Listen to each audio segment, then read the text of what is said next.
So, gap years are more commonplace in Canada than ever before, but they're still often misunderstood, or folks don't have any idea about what a gap year is. So, we're here to set the record straight and answer the age old question of what is a gap year, anyways. Here you go, take a listen.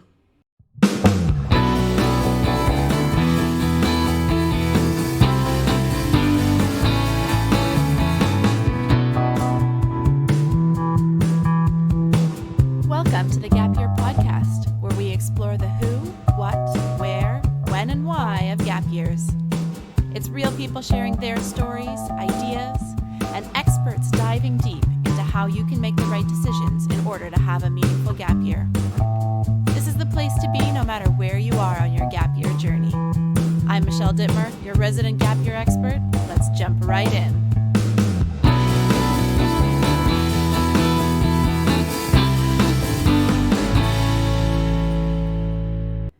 And welcome to the Gap Year Podcast. My name is Michelle Dittmer and I am your host and Gap Year expert.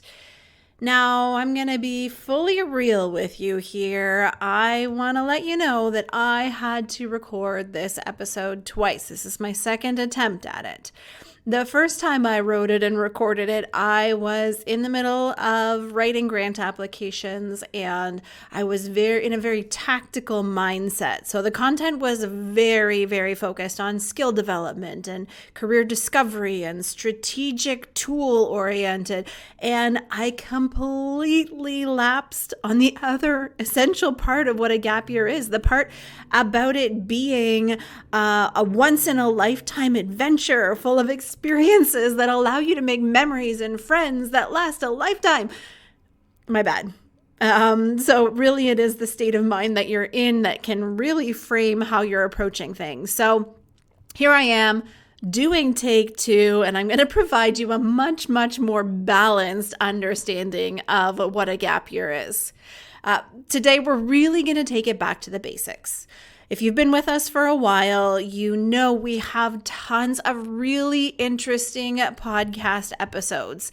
We have interesting guests. We've got all of our best tips and tricks for good gap years, and so much more. So if you haven't taken the chance to take a look at some of the episodes, I highly recommend you scroll through on your podcast app and see which episodes might pique your interest, because there's something for everyone out there.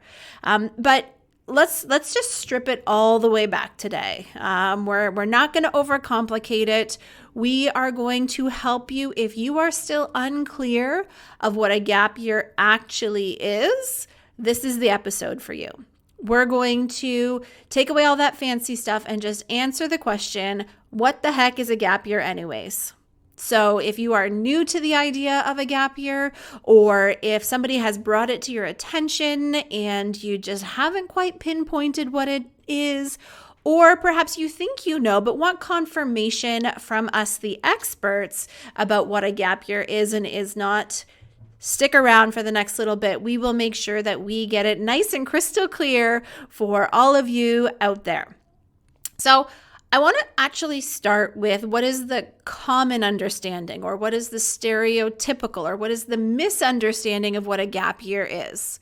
Often people will default to what they've seen in the movies or what they hear from friends, and often that definition of a gap year is that it is a year after high school. It's a year of travel. It is only for those who have access to money so they can go and backpack Europe. And it's a way of finding yourself, indicating that perhaps you are lost. Now, out of those four things, only one of them is true. And the one that's true is that it's finding yourself. And sometimes people are approaching it feeling lost, and it's the intention behind the gap year, but often it's also the byproduct of taking a gap year. So many youth come away from their gap year with a really strong sense of purpose and direction and who they are, even if that was not the reason for taking a gap year. We know that gap years have been popular in Europe, Australia, New Zealand for decades, but it is a little bit newer of a term to North America. So people have been taking intentional pauses for years, but the term gap year is relatively new in North America and here in Canada. And the Canadian gap year is a bit different than that stereotypical idea of what a gap year is. So, what is it? Now, first and foremost, a gap year can be seen as a tool. It is a customizable tool that's used at points of transition. So anytime you are moving from one reality to another, a gap year might be a tool that will help you with that transition. Now, if we're going to look at an official definition, the Canadian Gap Year Association defines it as an intentional period of time spent away from normal routine for a person to get real-world experience and understand who they are outside of their normal routine. Through experiential learning and new skill development, gappers have the opportunity to work, volunteer, travel, focus on their physical and mental well-being, and engage in activities that support their passions and interests and help provide clarity for life's next steps. So it's a long definition, but it gives us all of the essential points to what a gap year is. Let's talk about what the definition and what a gap year is not. So it doesn't say that a gap year is 12 months. Gap years do come in all shapes and sizes. And quite frankly, it's too bad that gap year has the word year in it. Often we refer to it as gap time because we see folks taking gap semesters or gap 8 months or gap 2 years. So it's not really time bound by 12 months. But it's a substantial amount of time for you to get out of your routine long enough to feel like this was a distinct part of your life. So a weekend gap year, not really a thing. A 2-week gap year, not really a thing, because those are going to fade away. We want this to be a substantial, distinct part of your life. You'll also notice that the definition doesn't say that it happens after high school.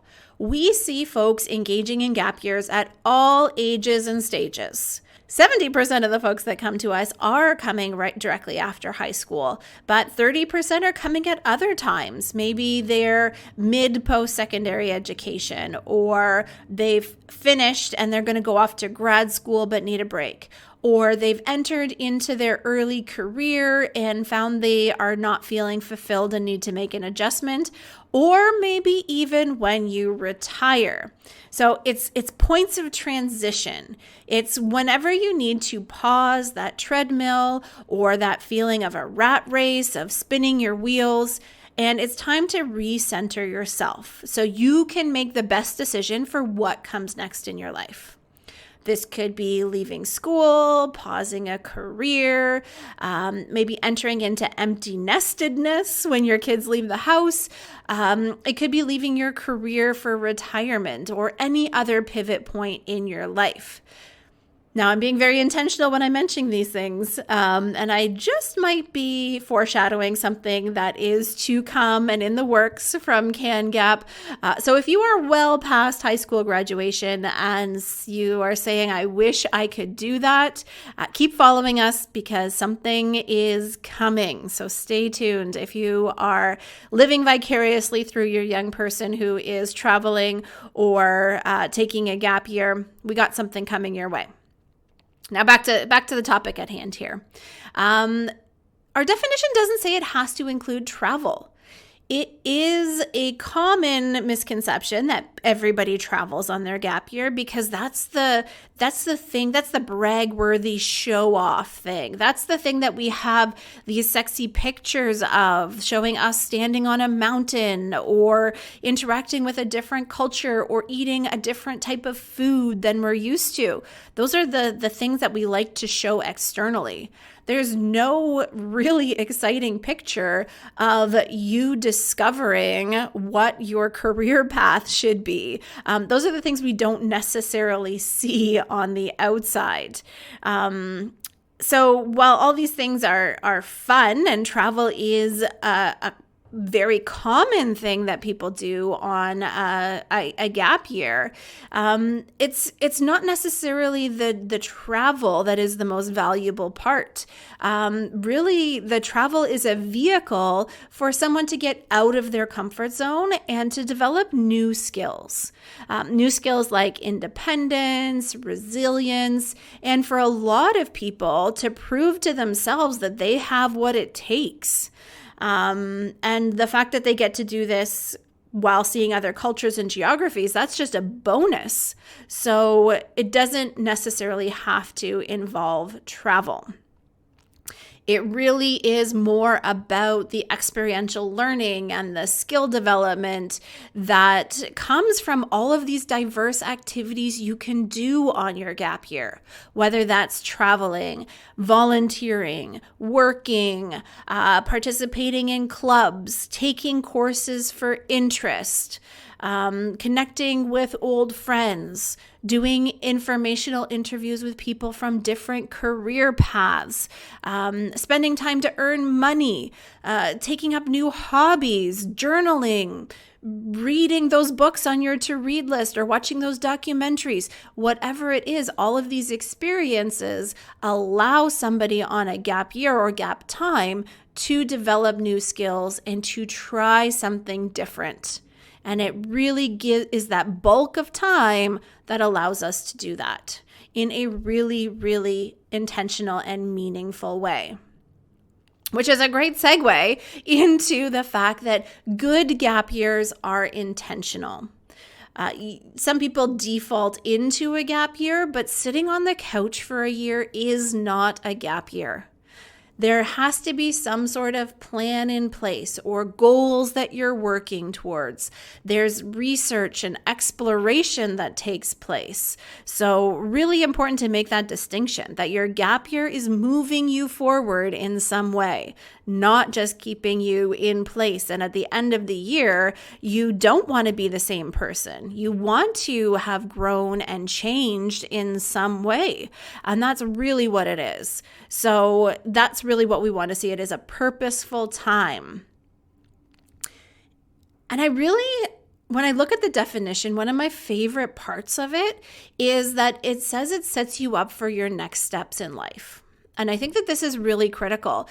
We don't have a gap life. It is like a punctuation mark in your life.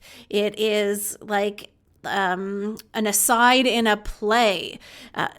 Clearly, I'm feeling very literary today, which is a break from my usual scientific perspective, but we'll roll with these analogies here.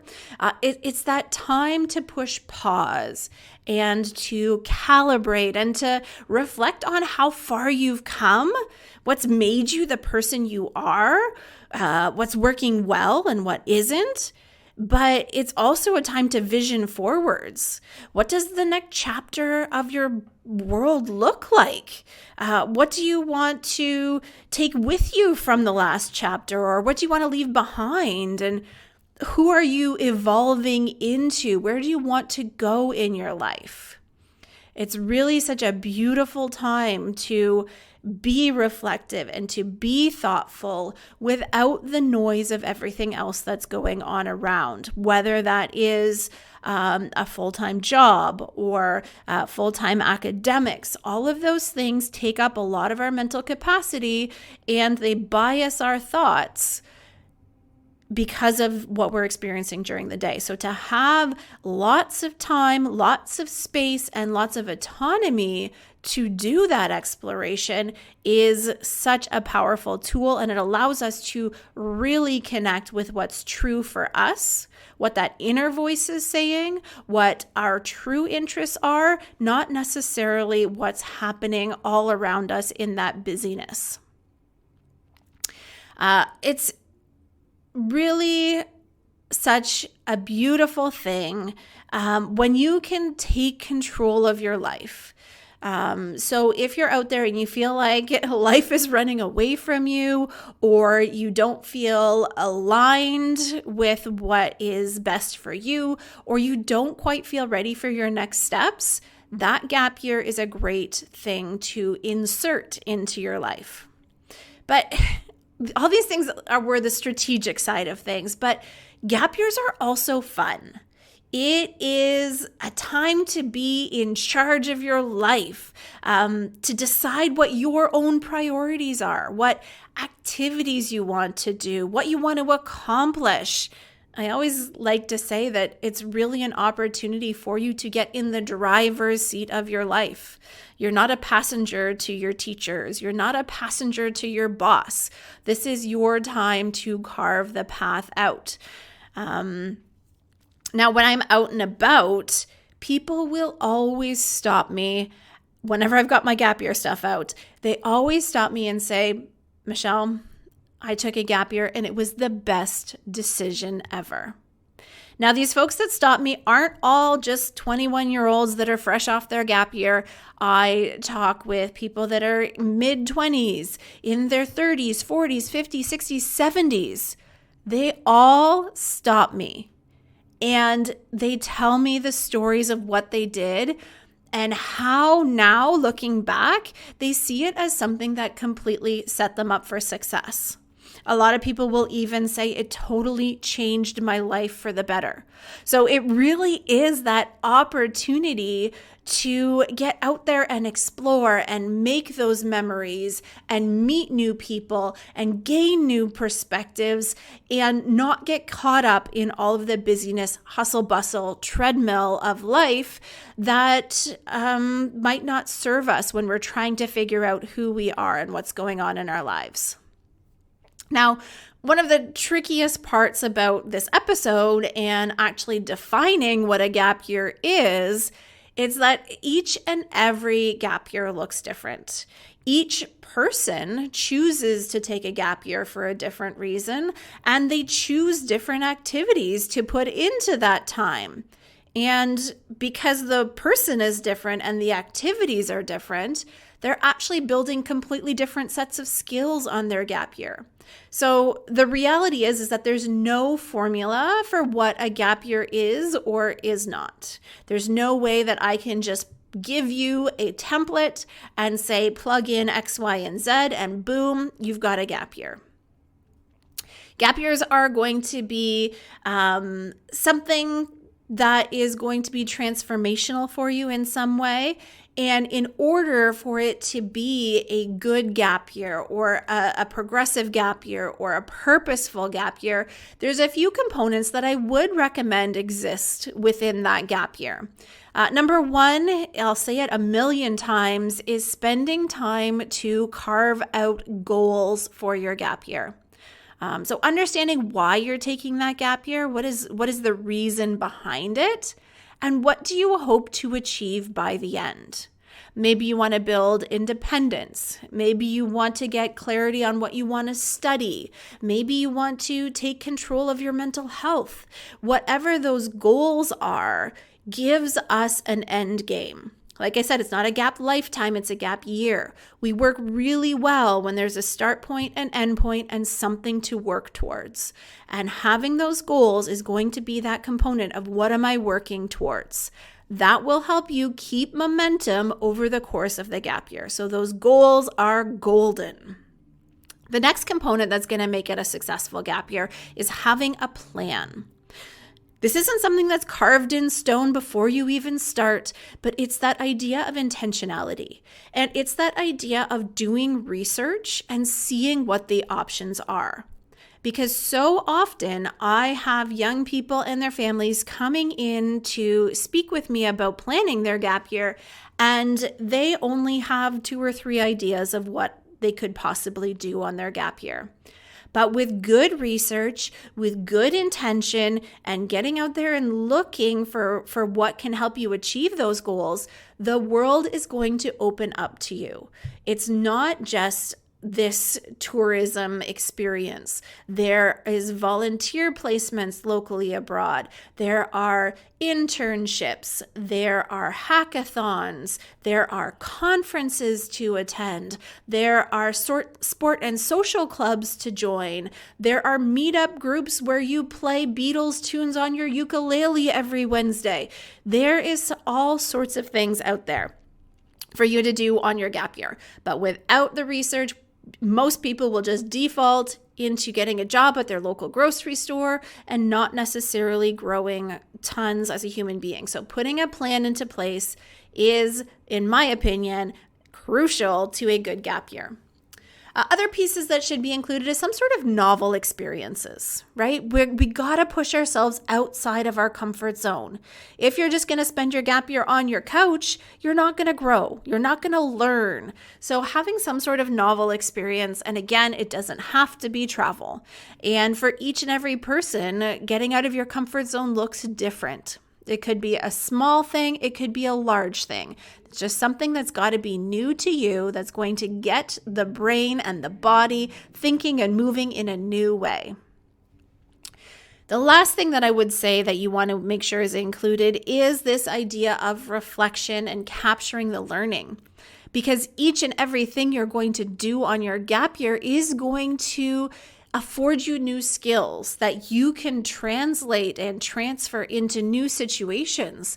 But if you don't spend the time thinking about what did I actually get out of this experience, you're not going to have the language to communicate that in a new job interview or on a scholarship application. So being able to spend some time to stop, to think, to reflect, and come up with those terms is going to be really helpful for you to reintegrate back into life after your gap year. Because we are going to step out of that complete freedom back into a system. And we want to make sure that we're taking with us all of the things that we want to take from our gap experience and be able to apply them back into a world where those systems exist. So whether that's back into school, back into the workforce, back into volunteerism, whatever that might look like. So if you're new to the gap year world and if you want to learn more, I would highly recommend you go through our other podcast episodes and see what catches your eyes. I would probably recommend you check out our top 3 parental concerns. That's a really great episode. Maybe the when to start planning a gap year. That can be really helpful for folks. And perhaps Nazra's episode where I interview a gap year alum on how to make decisions around your gap year. All 3 of those episodes would be great choices. We will link to them in the show notes so that you can find them easily, or just scroll through and check out and see what might be of interest to you. Now, as always, we at the Canadian Gap Year Association, we are so happy to chat with you about your gap year decisions. We are here and we do that for free. We have tools on our website. You can download them. You can listen to the podcast, check out our YouTube channel, or you can book a call with us. All of the links are in the show notes for you to be able to access those resources. You don't have to do this alone. Lean on people who are experts in the field. That's why we exist. That's why we are here. So I hope that has clarified a little bit about what a gap year is, and that you are able to have some clarity, and that it might be able to support you as you move into the decisions that you need to make around your gap year. So there you go, my dears. It is just a short 23-minute definition of what a gap year is. I hope this was helpful for you. If so, please leave a review for us. Give us a 5-star on your podcast listening app. That would be super helpful to help other people find us. Now, my friends, until next time, keep on adventuring.